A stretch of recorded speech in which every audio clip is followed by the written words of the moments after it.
अच्छा देखो, आज हम लोग साइंस का जो क्वेश्चन आंसर्स थे means from start to end जितना भी था लेसन 9 में मोशन वाले चैप्टर में, तो हम उसको बारी बारी से सारे क्वेश्चंस को स्टडी करेंगे और देखते हैं कि उसमें उसका क्या अप्रोप्रिएट सॉल्यूशन होता है ना। तो सबसे पहले मैं स्टार्ट करूंगा पेज नंबर 100 का क्वेश्चन एंड आंसर पहला। तो इसमें देखो लिखा हुआ है an object has moved through a distance, means एक कोई ऑब्जेक्ट है उसने कुछ डिस्टेंस ट्रेवल किया, ठीक है, आगे मूव किया। Can it have a zero displacement, if yes support your answer with an example. अब बोल रहा है कि अगर उसने डिस्टेंस तो मूव किया, क्या उसका जीरो हो सकता है डिस्प्लेसमेंट, और है तो मुझे एग्जांपल सहित बताइए।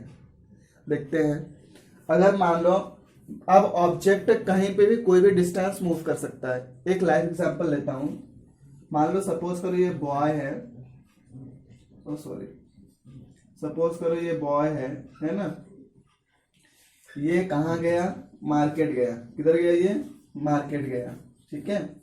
और ये मार्केट गया, ठीक है, और साथ ही साथ वो वापस भी आ गया, ठीक है, अपने घर की तरफ। मान लो अपने घर से मार्केट के लिए निकला और मार्केट से अपने घर पे आ गया।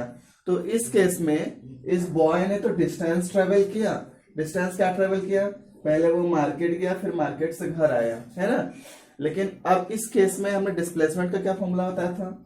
एक मैं लाइव एग्जांपल अगर देखो, सपोज करो यहां से यहां तक का जाने का 5 किलोमीटर डिस्टेंस है ना, और वहां से यहां तक वापस आने का वो भी 5 किलोमीटर ही रहेगा, उसमें तो कोई बड़ी बात नहीं। तो डिस्टेंस उसने कितना ट्रेवल किया आप लोग बताइए। उसने डिस्टेंस ट्रेवल किया होगा ये 5 + 5, है ना, तो कितना हो गया? 10 किलोमीटर हो गया। ये तो डिस्टेंस का फॉर्मूला आपको पता है, जितना उसने ट्रेवल करते हैं उसको बोलते हैं डिस्टेंस। अब बारी आती है डिस्प्लेसमेंट को। तो मैंने आप लोग को क्या बताया था? डिस्प्लेसमेंट क्या होता है कि final position minus initial position, final position minus initial position, ठीक है। तो आप लोग जरा देख के बताओ इसका फाइनल पोजीशन क्या है। देखो फाइनल पोजीशन पे हमारे यहीं पे है 0, और इनिशियल पोजीशन पे भी यहीं पे थी हमारे, है ना। तो दोनों का डिफरेंस ये था डिस्प्लेसमेंट। तो 0 - 0 = 0 किलोमीटर। तो आप इस केस में देखो हमारा डिस्प्लेसमेंट क्या हो सकता है? 0 हो सकता है, ठीक है। हमारा सेकंड क्वेश्चन क्या लिखा हुआ है? A farmer moves along the boundary of a square field of side 10 meter in 40 second. एक फार्मर की एक स्क्वायर बाउंड्री फील्ड है, ठीक है, और उसकी साइड कितनी गिवन है? 10 मीटर गिवन है। कितना गिवन है? 10 मीटर, है ना। तो 10 मीटर गिवन है, तो यहाँ पे सकते हैं 10, यहाँ पे भी उसका 10, यहाँ पे भी 10, और यहाँ पे भी 10, ठीक है। चलो ये बात तो हमको समझ में आ गई। अब इसका तो क्या बोल रहा है कि 10 मीटर की तो साइड थी उसकी, और वो कितना वो ट्रेवल कर रहा था? 40 सेकेंड्स। कितना ट्रेवल कर रहा था वो? 40 सेकेंड्स में एक राउंड घूम जा रहा था वो, है ना। वो 40 सेकेंड में कितना घूम जा रहा था? एक राउंड। तो हम यहाँ पे सकते हैं time taken to complete 1 round, time taken to complete 1 round. तो एक राउंड कंप्लीट करने में उसको कितना टाइम लग रहा है? 40 सेकंड्स लग रहा है ना। आ रहा है समझ में? एक राउंड कंप्लीट उसको 40 सेकंड लग रहा है। तो वो बोल रहा है कि आप लोग मुझे ये बताओ कि what will be the magnitude of displacement of farmer at the end of 2 minutes 20 seconds from इस इनिशियल पोजीशन। तुम यहां से इस इनिशियल पोजीशन ए से बताओ, ठीक है, इस ए से बताओ कि 2 मिनट 20 सेकेंड के बाद वो कहां पे यहाँ पे रुकेगा, है ना। हमको ये इसमें बस देखना है। तो चलो देखते हैं हम लोग। तो हमको टोटल टाइम कितना गिवन है? हमको टोटल टाइम गिवन है 2 मिनट 20 सेकेंड, ठीक है। तो 2 मिनट में कितना सेकेंड हो जाएगा? 2 × 60 + 20, कितना हो गया? 2 × 60 को 120 + 20, तो कितना हो जाएगा? ये 140 सेकेंड हो जाएगा। कितना हो जाएगा? ये 140 सेकेंड। और आप लोग देख रहे हो अगर हम लोग 1 राउंड कंप्लीट करेंगे तो 1 राउंड का डिस्प्लेसमेंट क्या होता है? 0 होता है। कैसे? मान लो हम लोगों ने ए से बी तक गए, बी से सी तक गए, सी से डी तक गए और डी से ए तक आए। मतलब हमारा फाइनल पोजीशन और इनिशियल पोजीशन सेम हो गया। जब सेम हो गया तो डिस्प्लेसमेंट जीरो। इसका मतलब कि अगर हम लोग 40 सेकंड अगर ट्रेवल करेंगे, एक बार 40 सेकंड अगर ट्रेवल करेंगे हम लोग, तो उसका डिस्प्लेसमेंट कितना आ जाएगा? जीरो, क्योंकि 40 सेकंड हम लोग वापस वहीं पे घूम के आ जा रहे हैं। ठीक है, तब मैं इसी को ब्रेक करता हूं। ठीक है, कि डिस्टेंस ट्रेवल्ड। ठीक है, अब 140 सेकंड है, इसको मैं ब्रेक कर देता हूँ कितने कितने सेकंड में? 40 सेकंड में। ठीक है, इसको तो क्या हो जाएगा अगर मैं यहीं पे ब्रेक कर दूं, सॉरी, ये 140 सेकंड को मैं ब्रेक कर देता हूँ थोड़ा अलग फॉर्म में। देखो ऐसा 40 प्लस 40 प्लस 40 प्लस 20। आई बात समझ में कैसे हुआ है? मैं यहाँ पे देता हूँ प्लस 20 को, मतलब मैंने इसे 140 को ब्रेक कर दिया 40 के फॉर्म में। क्यों? क्योंकि 40 का आपको पता है जीरो होता है, सिंपली उसका डिस्प्लेसमेंट हम उसका जीरो कर देंगे। तो देखो 40 40 80 और 40 120 और 20 से प्लस कर दिया तो 140 हो गया, है ना। अब देखना, हमको पता है कि 40 सेकंड का क्या होता है? जीरो होता है। 40 सेकंड का डिस्प्लेसमेंट क्या हो जाएगा? जीरो, है ना। फिर यहाँ पे डिस्टेंस ट्रेवल्ड 40 सेकंड का डिस्प्लेसमेंट जीरो, है ना। फिर यहाँ पे फिर इस 40 सेकंड का डिस्प्लेसमेंट जीरो, प्लस 20 सेकंड का बचा हुआ है। तो हमको पता है अगर 40 सेकंड में कितना? एक राउंड, तो 20 सेकंड में हाफ राउंड। कितना राउंड? Half round. तो हाफ राउंड कितना हो जाएगा? आप लोग मुझे देख के बताओ। तो हाफ राउंड हो जाएगा 1/2 इंटू 40। कितना आ गया आपका? 20 मीटर। अबे 20 मीटर कितना हो जाएगा? हमको सर्कुलर पाथ पे चलना है, तो 10 प्लस 10 मतलब हम यहाँ पहुंच गए। ठीक है, मतलब हमको सिर्फ 20 मीटर डिस्टेंस निकला ए बी और बी सी का। तो हमारा फाइनल पोजीशन क्या हो गया? ये हो गया, और इनिशियल क्या हो गया? ये हो गया। तो अब फाइनल और इनिशियल को हमको क्या निकालना है? डिस्टेंस निकालना है, हमको एसी निकालना है। क्या फाइंड आउट करना है हमको? एसी। तो एसी आप लोग फाइंड आउट कर सकते हो, पाइथागोरस थ्योरम लगाओ। चलो इसमें पाइथागोरस थ्योरम लगाते हैं हम लोग। तो क्या हो जाएगा? AC इक्वल टू आपको निकालना है, AC इक्वल टू, तो यह AC क्या है हमारे लिए? हाइपोटेन्यूस है। तो हाइपोटेन्यूस इक्वल टू बेस का स्क्वायर प्लस परपेंडिकुलर का स्क्वायर। ठीक है, तो क्या हो जाएगा?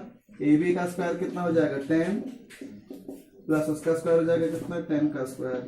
तो कितना हो जाएगा? 10 10 100 प्लस इसका हो जाएगा 100, तो ये हो जाएगा 200, है ना। तो 200 में हम इसको सब ब्रेक करके अलग कर सकते हैं। 2 इंटू 100, तो हम लोग इस 10 को बाहर निकाल सकते हैं। तो अंडर रूट आएगा 2। आप लोग को पता है ना अंडर रूट 2 की वैल्यू क्या होते थे? 8th क्लास में पढ़ना है। 10 इंटू 1.414, तो हो जाएगा 14.14 मीटर। यही उसका डिस्प्लेसमेंट है। क्या है इसका? ये डिस्प्लेसमेंट। ओके, ये इस तरह से हम लोग इस क्वेश्चन को कर लेंगे। नेक्स्ट देखते हैं। चलो बच्चों, क्वेश्चन नंबर 3 देखो क्या लिखा हुआ है। Which of the following is true for displacement. पहला लिखा हुआ है it can not be zero. तो आप लोग बताओ डिस्प्लेसमेंट जीरो नहीं हो सकता क्या? बिल्कुल हो सकता है जीरो। ठीक है, इसका मतलब हमारा ये फर्स्ट स्टेटमेंट ट्रू है। सेकंड क्या लिखा है? Its magnitude is greater than the distance travelled by object. अब ऑब्जेक्ट मैग्नीट्यूड मतलब होता है कि उसने डिस्प्लेसमेंट कितना किया, मतलब जो न्यूमेरिकल पार्ट होता है। कहने का मतलब अगर सपोज कर डिस्प्लेसमेंट अगर 5 मीटर का हुआ है ना, तो ये जो 5 होता है इसको हम मैग्नीट्यूड बोलते हैं। क्या बोलते हैं इसको हम लोग? मैग्नीट्यूड। या फिर इसको सिंपली हम लोग ये भी बोल सकते हैं कि मैग्नीट्यूड ऑफ डिस्प्लेसमेंट। ठीक है, मैग्नीट्यूड ऑफ डिस्प्लेसमेंट, है ना। तो आप लोग मैग्नीट्यूड अगर कहीं पे भी कोई भी वर्ड आए तो आप समझ लेना कि वो वही क्वांटिटी है, उससे कोई फर्क नहीं पड़ता। तो इसमें लिखा है कि मैग्नीट्यूड हमारा डिस्टेंस से ज्यादा हो सकता है। तो आप लोगों ने अभी तक देखा कि जितने भी अब तक हम लोगों ने चैप्टर में पढ़ा है, तो सभी में जो डिस्टेंस है वो हमेशा मैक्सिमम रही है ना। और डिस्प्लेसमेंट कभी कभी डिस्टेंस की इक्वल भी हो जाती थी, और नहीं तो हमेशा वो डिस्टेंस से कम ही रहती थी। ठीक है, टोटल डिस्टेंस से कम रहती थी। इसका मतलब सेकेंड वाला हमारा फॉल्स है। ठीक है, मैग्नीट्यूड इसका कभी भी ज्यादा नहीं हो सकता डिस्प्लेसमेंट का डिस्टेंस से। डिस्टेंस का हमेशा ज्यादा होता है। चलो अब आगे देखते हैं हमारा page number, next page number क्या है उसका हम लोग स्टडी करेंगे। तो नेक्स्ट पेज नंबर आप लोग भी 102 टर्न कर लो। चलो बच्चों नेक्स्ट क्वेश्चन देखो हमारा क्या गिवन है। पेज नंबर 102 का क्वेश्चन नंबर फर्स्ट लिखा है distinguish between speed and velocity. आप लोग को डिस्टिंग्विश मतलब अंतर बताना है, स्पीड और वेलोसिटी में क्या डिफरेंस है। ठीक है, तो हम लोग बात करते हैं क्या होता है डिफरेंस दोनों के बीच में। स्पीड का लिख लेते हैं और वेलोसिटी का। ठीक है, तो स्पीड के लिए फॉर्मूला होता है डिस्टेंस पर यूनिट टाइम, है ना, डिस्टेंस पर यूनिट टाइम। ठीक है, ये होता है। और डिस्टेंस में कोई भी डायरेक्शन नहीं है इसलिए हमने डिस्टेंस लिख दिया, लेकिन डिस्प्लेसमेंट में डायरेक्शन होता है तो उसको हम लोग वेलोसिटी में लिखते हैं। तो displacement per unit time, per unit time. ठीक है, ये हमारा जगह डिस्प्लेसमेंट पर यूनिट टाइम। अब इसका सेकेंड पार्ट क्या है कि डिस्टेंस के पास कोई भी डायरेक्शन, सॉरी स्केलर क्वांटिटी है। स्केलर क्वांटिटी मतलब आप लोग ये समझ लो इसमें सिर्फ मैग्नीट्यूड होता है। मैग्नीट्यूड मतलब जानते हो ना, मैंने बताया था आपको वो नंबर वाला पार्ट। लेकिन ये हमारा वेक्टर क्वांटिटी होता है। वेक्टर क्वांटिटी मतलब ये हो गया कि आपको इसमें कुछ ऐसा गिवन होगा वेलोसिटी, ये ऐसा बोलेगा कि 2 किलोमीटर पर आवर इन ईस्ट, ऐसा लिखा होगा। इसको हम लोग बोलते हैं, ठीक है, देखना 2 किलोमीटर पर आवर इन ईस्ट।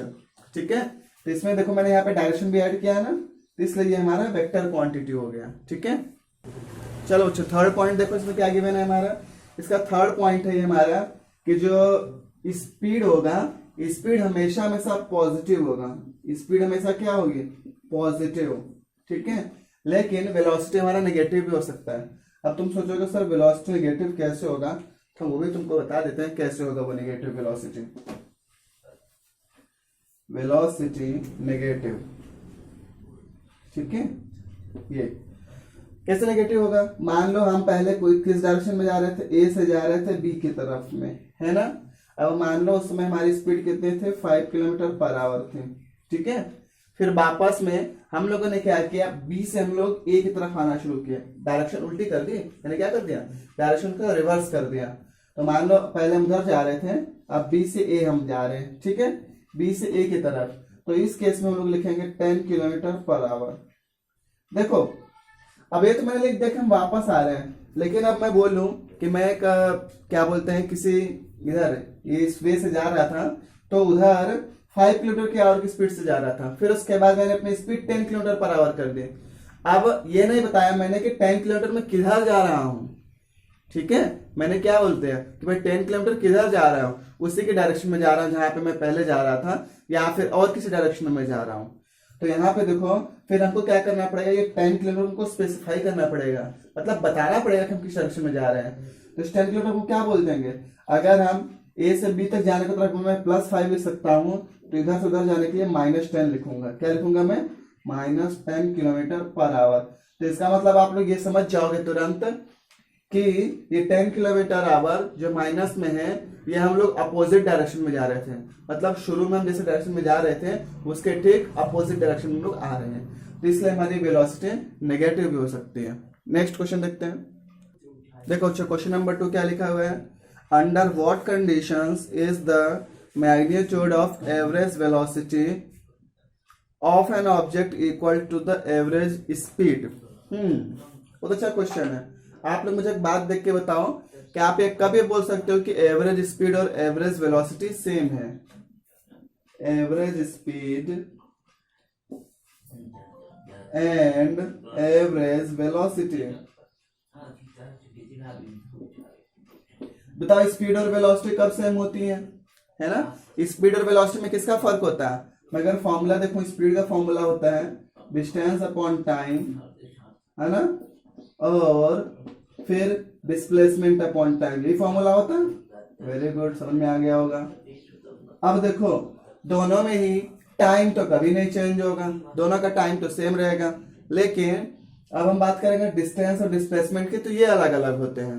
अब हमको क्या करना है, इन दोनों को इक्वल करना है, एवरेज स्पीड और एवरेज वेलोसिटी को इक्वल करना है। तो ये कब इक्वल होंगे, जब डिस्टेंस और डिस्प्लेसमेंट दोनों इक्वल हो जाए। क्या हो जाए, जब दोनों डिस्टेंस एंड डिस्प्लेसमेंट इक्वल हो जाए। तो हम लोग क्या लिख सकते हैं कि when the object moves in same direction, direction भी सेम होनी चाहिए, ध्यान से सुनना, same direction along a straight line, मतलब एक अगर सीधी लाइन में ट्रेवल करे, देखो अगर हम लोग सीधी लाइन में बोले, अगर ऐसे सीधी लाइन में अगर ट्रेवल करें कोई भी ऑब्जेक्ट, तो इस केस में हमारा डिस्टेंस भी यही रहेगा और डिस्प्लेसमेंट भी यही रहेगा, है ना, डिस्टेंस भी और डिस्प्लेसमेंट भी, ठीक है, वेरी गुड।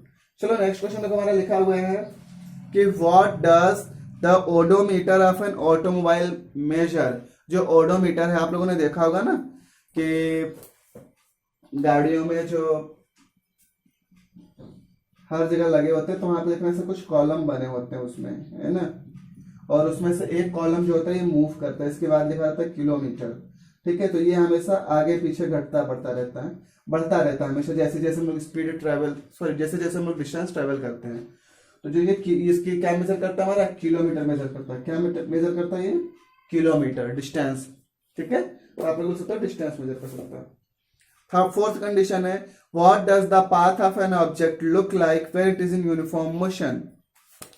अब आपको बताना है, रास्ता बताना है, अगर कोई भी ऑब्जेक्ट को यूनिफॉर्म मोशन से ट्रेवल कर रहा है, तो एक बात बताओ, मैंने आपको बताया था यूनिफॉर्म मोशन कब होगा, जब, फोर्थ का सुनना, यूनिफॉर्म मोशन कब होगा, जब ऑब्जेक्ट यहां से यहां तक ट्रेवल करे और हर वो इक्वल इंटर ऑफ टाइम में, मतलब हर वो 5 सेकेंड में, ठीक है, सिर्फ 2 मीटर या फिर, हाँ 2 मीटर ट्रेवल करे, मतलब कहने का मतलब ये है इक्वल इंटरवल ऑफ टाइम में equal amount of distance travel करें, तो इसको हम बोलते हैं यूनिफॉर्म मोशन। अब देखो ये कब पॉसिबल है, ये तब पॉसिबल है जब हमारा पाथ एकदम स्ट्रेट हो, जब पाथ हमारा क्या हो, स्ट्रेट हो। अगर कहीं पे भी अगर क्या बोलते हैं टर्न आती है, तो उस केस में हमारा या तो ये चेंज हो जाएगा या तो ये चेंज हो जाएगा, मतलब या तो टाइम चेंज होगा या तो उसका डिस्टेंस चेंज हो जाएगा, equal amount of distance change हो जाएगा, तो उस केस में भी यूनिफॉर्म मोशन ये नहीं रह जाएगा। तो यूनिफॉर्म मोशन के लिए सबसे बड़ी कंडीशन ये है कि ये जो रास्ता होना चाहिए कैसा होना चाहिए, स्ट्रेट पाथ होना चाहिए, पाथ कैसा होना चाहिए, स्ट्रेट होना चाहिए, ठीक है। नेक्स्ट पढ़ते हैं हम लोग, फिर लिखा है कि during an experiment a signal from the spaceship reached the ground station in 5 minutes. What was the distance of the spaceship from the ground station? The signal travels at the speed of a light, that is 3 into 10 to the power 8 meter per second, है ना। हमको इसको solve करना है, मैं इसी पे समझा देता हूँ, इधर देखना आप लोग, ये इसके यहाँ इधर इसमें 5th क्वेश्चन में बोल रहा है कि यहाँ पे कोई एक ग्राउंड, यहाँ पे कोई स्पेसशिप है, ठीक है, यहाँ पे कोई अगर स्पेसशिप है ना, तो ये यहाँ पे नीचे ये इस तरह से यहाँ पे ग्राउंड स्टेशन पे क्या कर रही है, एक सिग्नल भेज रही है, क्या भेज रही है, सिग्नल भेज रही है, ठीक है। तो अब बोल रहा है कि यहाँ से यहाँ तक जो सिग्नल आने में टाइम लग रहा है, कितना लग रहा है टाइम उसको, टाइम उसको लग रहा है 5 मिनट्स, कितना टाइम लग रहा है उसको, 5 मिनट। तो यहाँ से यहाँ तक आने में 5 मिनट लग रहा है, तो तुमको स्पेसशिप से लेके इस लेबोरेटरी तक का तुमको डिस्टेंस निकालना है, क्या निकालना है, डिस्टेंस निकालना है, उसने कितना डिस्टेंस ट्रेवल किया, आपको ये बताना है स्पेसशिप का। तो उसके लिए हमको डिस्टेंस का फॉर्मूला क्या होता है, डिस्टेंस का फॉर्मूला होता है स्पीड इनटू टाइम, क्या होता है, स्पीड इनटू टाइम। तो टाइम को गिवन है 5 मिनट, लेकिन हमको स्पीड क्या गिवन है, बोला लाइट की स्पीड से ट्रेवल कर रहा है, किसकी स्पीड से ट्रेवल कर रहा है, लाइट की स्पीड से। तो लाइट की स्पीड ये होती है 3 into 10 to the power 8, दोनों की यूनिट सेम है ना, मतलब स्पीड भी मीटर पर सेकंड में है और टाइम भी सेकंड में हो गया, ठीक है, तो दोनों की यूनिट सेम हो गई। अब देखो इसको हम लोग कैसे सॉल्व करेंगे, तो सबसे पहले हम लोग इन तीनों का मल्टीप्लाई कर देंगे, ठीक है, तो कितना हो जाएगा, ये 3 6 18 या फिर 3 5 15 और 15 6 900, तो 910 to the power 8, ठीक है, ये हमारा हो जाएगा। मैं इसको सॉरी यहाँ पे लिख देता हूँ, दिखाई नहीं दे रहा होगा, 900 into 10 to the power 8, ये हो जाएगा हमारा, इसको मल्टीप्लाई करने पे, ठीक है, ये इसको मल्टीप्लाई करने पे ये हो जाएगा हमारा। अब देखना, ये आप लोगों ने इसको पढ़ा था क्लास 8th में, इसको हम लोग स्टैंडर्ड फॉर्म में कैसे लिखते हैं, मतलब वो साइंटिफिक नोटेशन में स्टैंडर्ड फॉर्म। तो उसके लिए हम लोग सिर्फ पहले इसको हम लोग लिखते हैं 9 into और यहाँ पे जो 2 जीरो है तो इसकी पावर 2 हो जाएगी और इधर प्लस कर देंगे तो 10 की पावर 10 हो जाएगा मीटर। ठीक है, ये इतना डिस्टेंस ट्रेवल करेगा। ठीक है, नेक्स्ट देखते हैं।